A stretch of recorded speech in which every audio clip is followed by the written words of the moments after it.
Mike Bunston, OBE. Welcome to the Tea History Collection in Banbury. We're going to talk about the London Tea History Association. Could you describe what they do and what the plans are and what we've achieved? Indeed. Well, in 2015, two gentlemen had the bright idea of going around London, and it was basically based on the Brahma Tea and Coffee Walk to see all the historic sites of London, although they'd been redeveloped, but to see where they actually had been.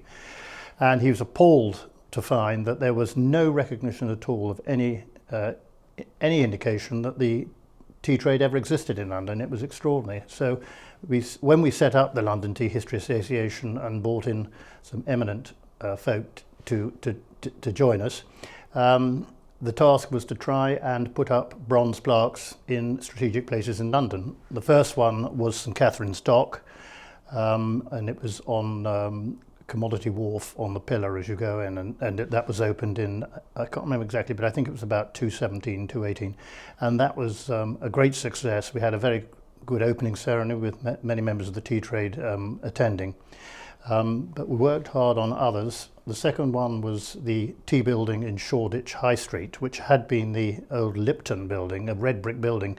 We couldn't believe that it existed because the whole of that area had been redeveloped, and there was just this one building sitting up there, still called the tea building, although there was no tea in it. It was all short-term lets, mainly for tech companies and all the rest of it, but they wanted to keep the name.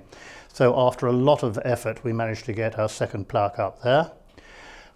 We were desperate to get one in Plantation, the old Plantation House, now called Plantation Place, but that still has eluded us, although we are very hopeful this year that we might succeed. But we then went on to Sir John Lyon House, and we had one put up there 2 years ago in the middle of the lockdown. I remember going up to London to help set it up, and I think that was quite an achievement, but it was lovely to do because we were there for 30 years, and it meant a lot to me, and it meant a lot to a lot of other people as well. So that's where we were on plaques. And then of course we suddenly realized that a lot of people had a lot of interest and a lot of stuff they really didn't know what to do with, and were very keen to find a home. And Dennis, bless your heart, said, well look, I've got plenty of storage, let me store it. And we had some extraordinary stuff, and then you came up with this brilliant idea of having a tea history collection here in Banbury, and here we are sitting here today. I remember coming before it was opened officially on the 21st of May last year, which was the International Tea Day, very appropriately, and it is flourishing, and there's a lot of interest. We've had all the visitors have been totally impressed with what they've seen. There's a facility, well Dennis will tell you about this, but there are facilities for meetings, tea tastings, and just sit and browse, but there's so much documentation, books, memorabilia of the tea industry, and we know there's a lot more to come.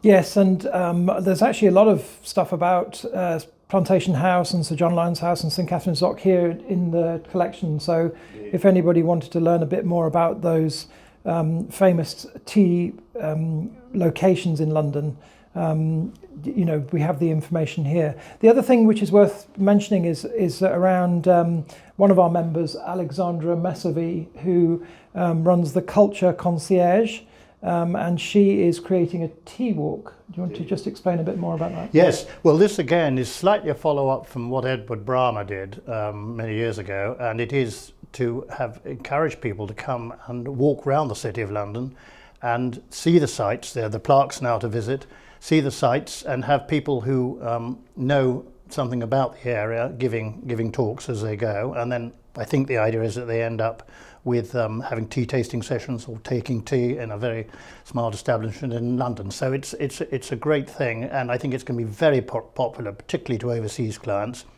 And when the Chinese and the Japanese come back again in number, I know they're going to be flocking to come on it. So I think it's a great thing Alexander's doing, and we're very much looking forward this year to having the first tea walk. I think it won't be long now. Yes, so also it's worth mentioning that we're going to create a map and have that online with all the buildings and the routes that people can do just free of charge on their own if they want. But equally at the other end of the scale, Alexandra actually does do some fantastic events and tea tasting and palaces and all sorts of interesting places on her website, The Culture Concierge. Okay, Mike, thank you very much. Okay, Dennis. Pleasure.